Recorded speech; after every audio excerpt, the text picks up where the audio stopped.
Selamat pagi Anda semua. Baiklah, pada pagi hari ini kita akan membahas materi mengenai sejarah lokal. Nah, di sini Anda semua ada yang tahu nggak tentang apa sih arti dari sejarah lokal?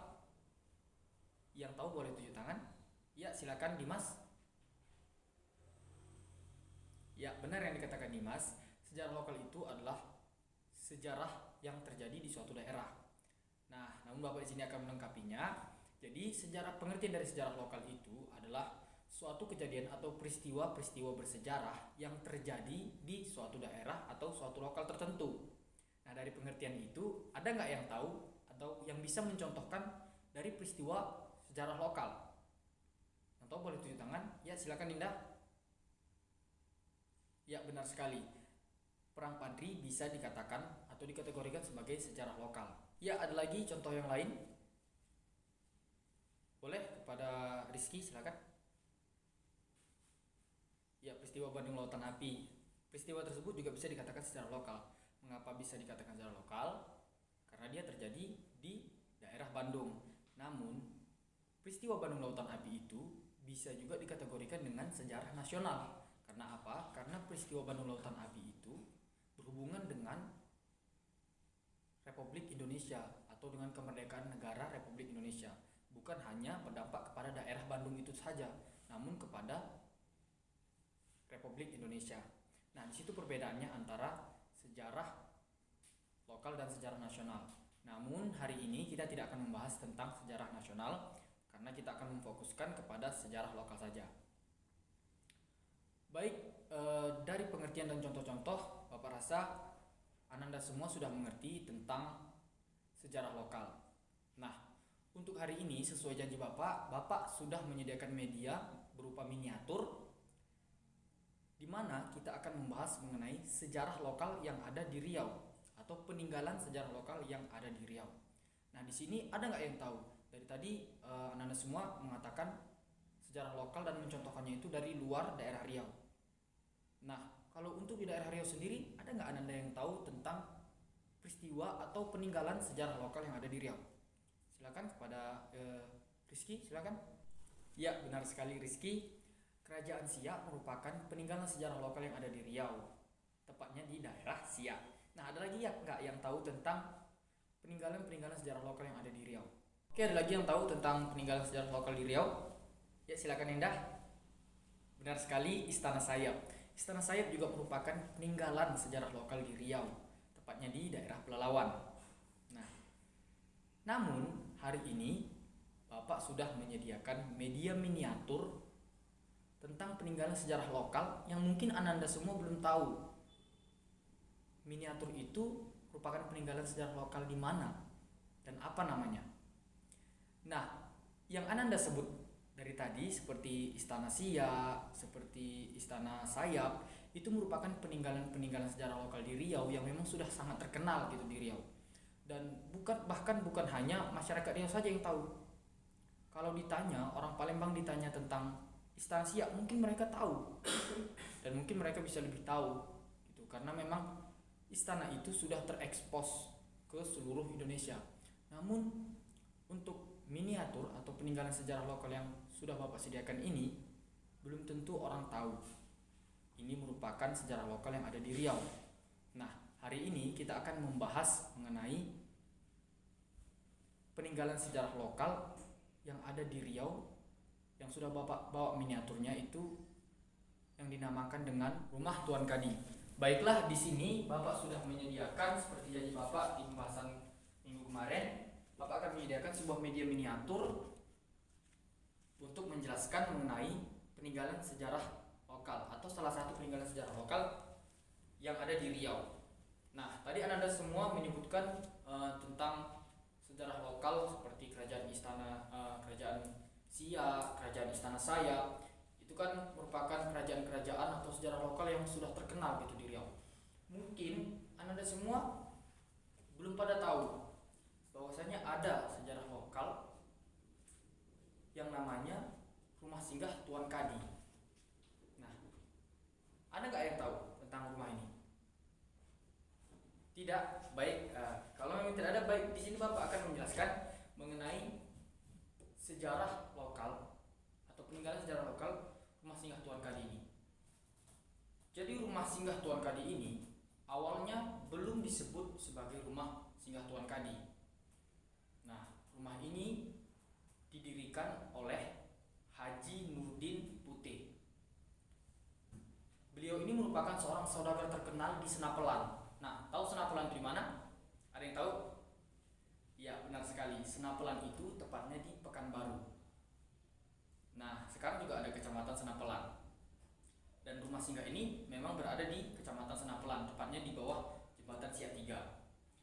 Nah, lanjut lagi ceritanya tentang rumah singgah ini. Jadi rumah ini didirikan oleh Haji Nurdin Putih, seorang saudagar terkenal pada tahun 1895. Nah, kemudian Haji Nurdin ini memiliki anak perempuan dan dia menikahkan salah satu anak perempuannya itu dengan seorang pemuda yang bernama Zakaria bin Haji Abdul Muthaib. Nah, Zakaria itu merupakan seorang ketua kerapatan syariah di kerajaan Sultan, yaitu di kerajaan Siak. Nah, seorang ketua kerapatan di kerajaan Siak diberi gelar dengan Kadi. Nah, mengapa ini disebut dengan rumah Tuan Kadi? Karena rumah ini merupakan rumah menantunya Haji Nurdin, yaitu Zakaria, seorang kadi di Istana Siak. Nah, itu mengapa dikatakan sebagai rumah Tuan Kadi. Nah, lalu kok bisa Pak namanya rumah singgah? Itu dikarenakan jadi tugas daripada kadi di Siak itu adalah untuk mendampingi sultan-sultan dalam berpergian juga dan dalam aktivitas segala hal yang dilakukan oleh sultan pada masa itu. Kemudian sultan-sultan ini dulunya tepatnya dimulai dari Sultan Siak kedua. Nah, jadi Sultan Siak kedua ini sering berkunjung ke Senapelan karena pada waktu itu daerah kekuasaan Siak itu atau pusat kerajaannya atau pusat pemerintahannya ingin dipindahkan ke Senapelan.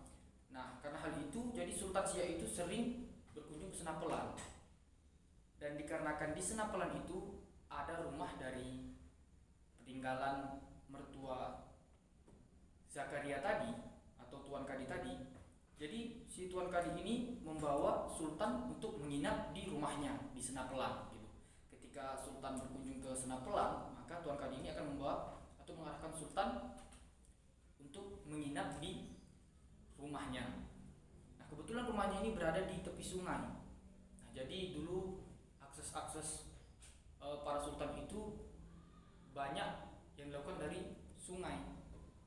Jadi kebetulan dikarenakan dekat dengan sungai, rumah Tuan Kadi dekat dengan sungai, makanya ketika turun dari kapal, sultan-sultan tersebut langsung diarahkan ke rumah Tuan Kadi tadi. Jadi itulah mengapa ini disebut dengan sejarah lokal, dikarenakan para sultan pernah singgah di rumah Tuan Kadi ini. Nah, itulah mengapa dia disebut dengan rumah yang bersejarah, dikarenakan ada tokoh-tokoh bersejarah yang pernah singgah di rumah ini. Nah, jadi itu sedikit pembahasan kita tentang sejarah lokal yang ada di Riau yang mungkin kurang terekspos gitu, dan Anda semua juga belum tahu kan tentang ini. Nah, jadi adakah Anda yang ingin bertanya kepada Bapak mengenai rumah Tuan Kadi ini? Ya, kepada Indah silakan. Pertanyaan Indah sangat menarik sekali. Dimana apakah setiap rumah yang disinggahi oleh sultan-sultan atau tokoh sejarah itu bisa dikatakan sebagai rumah bersejarah? Tentunya iya, dikarenakan tokoh bersejarah seperti Soekarno ketika dia merumuskan proklamasi di rumah Takashi Maeda, rumah itu juga disebut dengan rumah bersejarah karena pernah disinggahi oleh tokoh-tokoh bersejarah. Nah, setiap rumah-rumah yang pernah disinggahi atau ditempati oleh tokoh bersejarah itu bisa dikatakan sebagai peninggalan sejarah. Nah, seperti rumah singgah ini, rumah singgah Tuan Kadi ini, dia disinggahi oleh seorang sultan atau tokoh-tokoh sejarah di Riau khususnya. ketika dia disinggahi, makanya dia bisa disebut sebagai peninggalan sejarah karena pernah disinggahi oleh tokoh sejarah. Nah, jadi seperti itu Indah ya. Rumah Tuan Kadi ini, rumah singgah Tuan Kadi ini, kenapa juga namanya rumah singgah Tuan Kadi? Karena disinggahi oleh sultan-sultan atau tokoh-tokoh bersejarah. Mungkin tuh ada tambahan dari yang lain? Tidak ada? Oke, adakah pertanyaan yang lain dari Ananda atau Bapak? Baik, kalau tidak ada, mungkin hari ini materi tentang sejarah lokal di Riau Bapak cukupkan materinya, yaitu tentang rumah singgah Tuan Kadi, dan Bapak rasa Ananda semua sudah mengerti mengenai tentang sejarah lokal, apa pengertian sejarah lokal, kemudian contoh sejarah lokal, dan tentunya Ananda semua, Bapak ingatkan kembali lagi, kita sebagai masyarakat lokal harus mengetahui tentang sejarah-sejarah lokal yang ada di daerah kita gitu, dan kita harus mengeksposnya gitu ke daerah-daerah lain bahwa ada loh gitu sejarah lokal di daerah kita. Nah, seperti rumah singgah Tuan Kadi ini, bisa jadi orang belum tahu sejarahnya, dan orang melihat bangunan ini, banyak orang berlalu lalang di jembatan Siak 3 itu, mungkin dia tidak tahu bahwasanya yang di bawah itu merupakan objek bersejarah. Nah, jadi kita sebagai masyarakat lokal wajib mengetahui tentang peninggalan-peninggalan sejarah lokal di daerah kita. Jangan sampai orang yang tinggal di luar daerah kita lah yang mengetahui tentang sejarah lokal kita. Mungkin hanya itu yang dapat Bapak sampaikan mengenai pembahasan peninggalan sejarah lokal di Riau. Kurang lebih mohon maaf apabila tidak ada pertanyaan lagi. Bapak cukupkan. Bapak akhiri. Assalamualaikum warahmatullahi wabarakatuh.